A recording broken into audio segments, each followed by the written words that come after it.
E aí, já pensou em ganhar muito dinheiro com um canal de corte igual esse daqui que você está assistindo? No primeiro link da descrição temos um aulão para você que quer começar um canal de cortes e faturar muito aqui na internet. Também teremos planilhas que irão te ajudar na hora de organizar a produção do seu canal. Tá esperando o quê? E aí tu foi pra lá, por que tu foi pra lá? Ficar 10 anos? Cara, eu não fui pra ficar 10 anos, eu migrei pra lá pra morar lá pra sempre. E acabou o destino, me trouxe de volta ao Brasil a trabalho. Mas E tu entrou no exército lá porque... Era obrigado também. É obrigado. É. Assim, eu era obrigado. Eu queria fazer, não tinha nenhum problema em fazer, mas ao mesmo tempo eu era obrigado. Eu tinha que cumprir 24 meses, eu cheguei em Israel com 20 anos, então eu tinha que cumprir 24 meses, 2 anos. Eu consegui... Mesmo sem ser um cidadão? Eu sou um cidadão. Tá, você já chegou cidadão? Cheguei com a lei do retorno, que protege a descendentes de judeus. A lei do retorno está baseada na perseguição que os judeus tiveram na Alemanha nazista, né? Na Europa. Qualquer descendente de um avô ou uma avó judia durante a Segunda Guerra Mundial era judeu e ia para a Câmara de Gás. Quando Israel foi fundada, 2 anos depois, eles passaram uma lei no parlamento copiando o conceito. Porém, ao contrário, qualquer pessoa com um avô ou uma avó judia, é descendente de judeus, tem direito a viver em Israel. Tá. Para proteger a população judaica, que eventualmente foi perseguida no maior genocídio da história. Sim, tem a ver com aquele lance que tu falou da segurança, Isso. que a existência do Estado de Israel dá para os judeus. Exatamente. Tá. Então, eu imigrei pela lei do retorno. Aliás, muitos países têm lei do retorno, tá? Tem lei do retorno, o Líbano tem lei do retorno para descendentes libaneses, o Japão tem, a Polônia tem, um monte de país tem lei do retorno baseado em descendência, em ascendência, no caso. Então, eu cheguei, fui para a faculdade depois de 1 ano. Eu fiquei o primeiro ano trabalhando com coisas de oportunidade. Fui cozinheiro, limpei balada, fiz um monte de coisa. Limpei balada mesmo. Interessante. Banheiro de balada. Não balada. Banheiro de balada. Maneiro. Curtiu essa época? E é aquela balada de Tel Aviv, eletrônica, de 12 horas. Tu deve ter curtido também a balada. Naquela época, não. Tá. E aí tu foi parar no exército. Aí como é que é o exército lá, cara? Cara, eu entrei no exército com 25. Tu demorou ainda 5 anos vivendo lá? Eu fiquei 1 ano eles não podem te recrutar. E aí, nesse ano, eu entrei na faculdade. No final, fazia 11 meses de... Eu estava lá cheguei em agosto de 2006, lá em julho de 2007 eu entrei na faculdade. Aí fui estudar. Já falava a língua, tudo mais? Não, fui estudar inglês. Já falava, mas falava mal. Tá. Não falava fluente. E aí eu fui fazer uma faculdade internacional. Fui fazer tudo em inglês. Tá. É uma international school lá, uma escola internacional. Fui estudar government, que seria ciências políticas com RI aqui no Brasil. Tá. Eu entrei na faculdade, aí o exército não podia me recrutar, porque eu estava na faculdade. Eles precisavam esperar eu terminar a faculdade para depois eu entrar para o exército. Então eu fiquei 2 anos no exército. Eu tinha uma data para entrar de dezembro de 2010. Eu tinha acabado a faculdade em novembro de 2010. Só que eu não queria entrar... eu queria fazer um teste físico que você tem que solicitar para ir para a unidade de elite. SEALs, comando. Tá.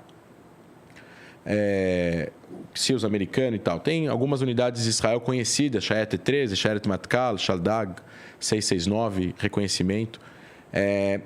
Mas para você poder fazer esse teste, que é 3, 4 vezes por ano, você precisava pedir autorização. Aí eles empurraram a minha data de entrada para março de 2011. Então, eu fui fazer lá o teste em fevereiro. Isso foi a primeira experiência que eu tive. Eu fui fazer o teste. Um dia inteiro.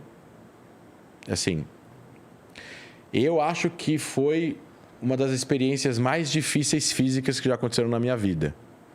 Só o fato de você terminar o dia sem desistir no meio já é uma coisa, tipo, sentir ganhar medalha, entendeu? Começam 1.000 pessoas, acabam 300. 700 desistem no meio, por algum motivo. É uma corrida de 2 km na terra, que você tem que fazer num tempo bom, 7 minutos e meio. Isso dá 16 km por hora, por 7 minutos. Não é por 1 minuto, não é um sprint de 7 minutos e meio. Sinistro, forte pra caralho. Eu fiz em 8 minutos e meio, cheguei em 36º lá. E aí você tem que descer e subir duna, carregar saco de areia nas costas, subir, descer, até o cara falar chega. Por que tu entrou nessa de fazer esse teste físico, cara? Porque eu queria entrar na unidade de comando. Naquela época era uma coisa que eu queria ter experiência. São unidades que participam de...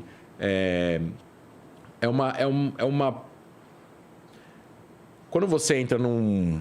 É tipo entrar no PQD aqui no Brasil. Quando você vai para uma organização tão grande, tão robusta e tão respeitada, você quer ir para o melhor.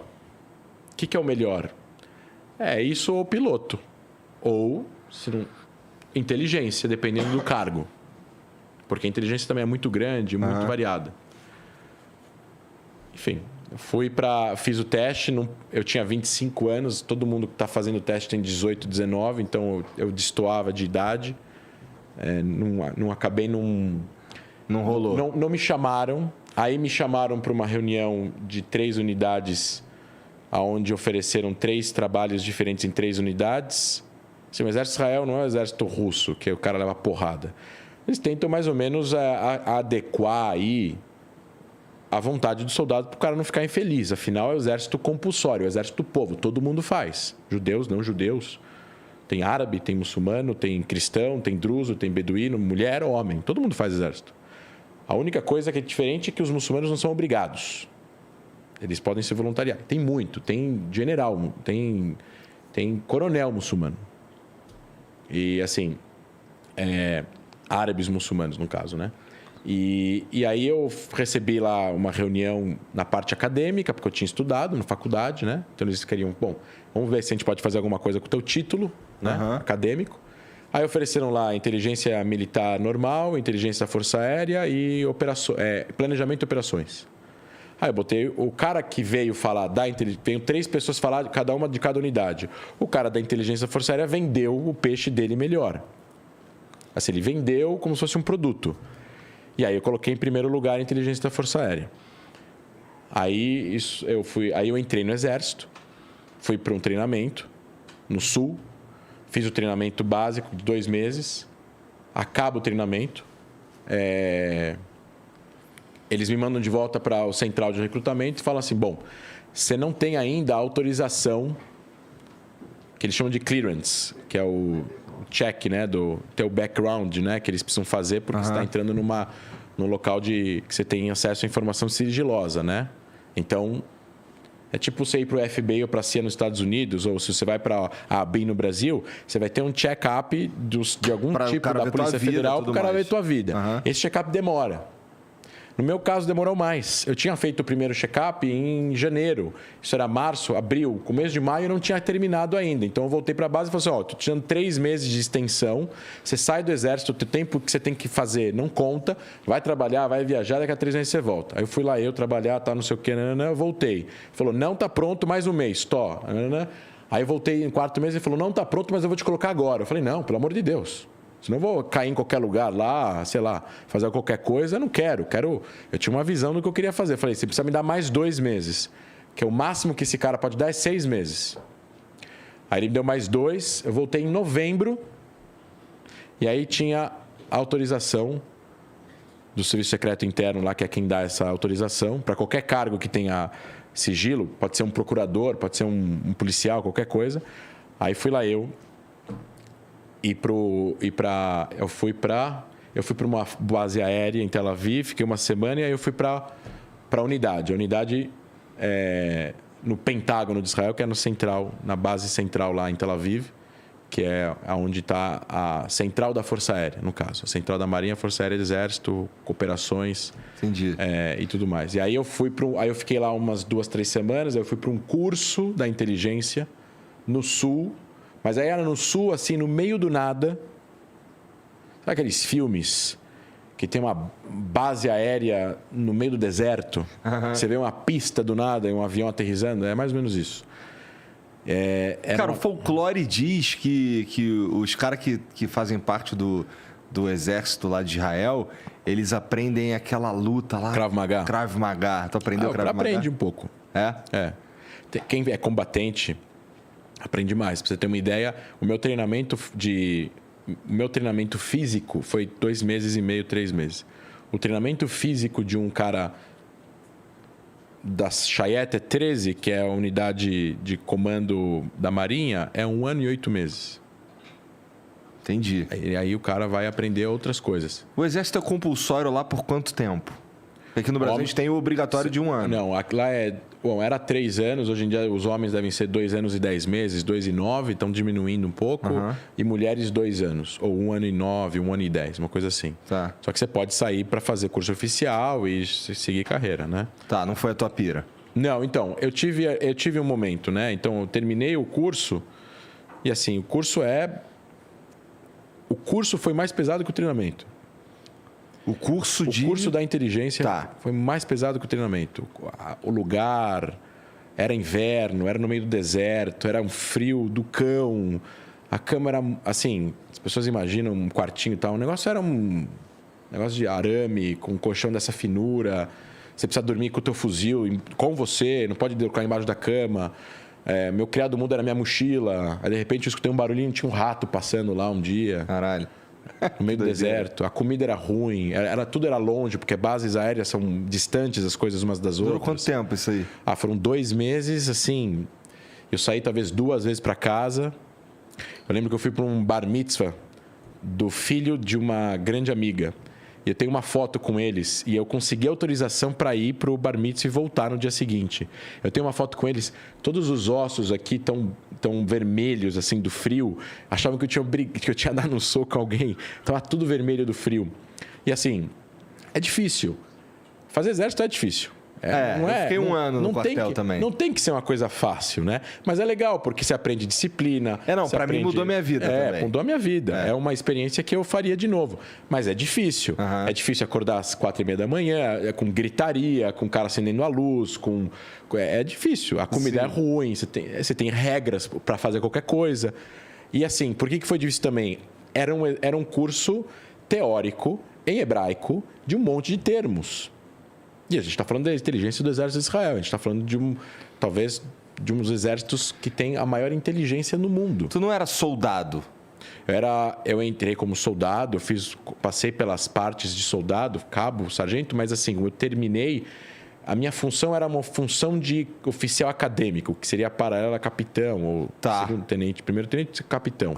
Então, porque eu tinha faculdade, então eu gozei dessa vantagem. Entendi. Aí eu fui para a unidade, eu fiquei na unidade, fui para operações, fiquei 1 ano em operações, alvos, coisas assim. E aí eu fui para outra parte que era o que a gente chama de OSINT, que é Open Source Intelligence. A inteligência é composta de Communication Intelligence, que é inteligência de comunicação, telefone, tudo que tem a ver com comunicação. O HUMINT, que é Human Intelligence, agentes que estão em campo, né? Agentes, pessoas que falam coisas para agentes. VISINT, que é Visual Intelligence, foto, satélite, foto de pessoas escondidas, câmeras. E você tem um negócio que chama ELINT, que é Electronic Intelligence. Sei lá, você ligou uma... Eu não vou dar um exemplo específico, mas vou dar um exemplo hipotético. Tá. Liguei a TV aqui... E tem alguém na minha casa que tem um monitor que consegue ver que você ligou a TV aqui.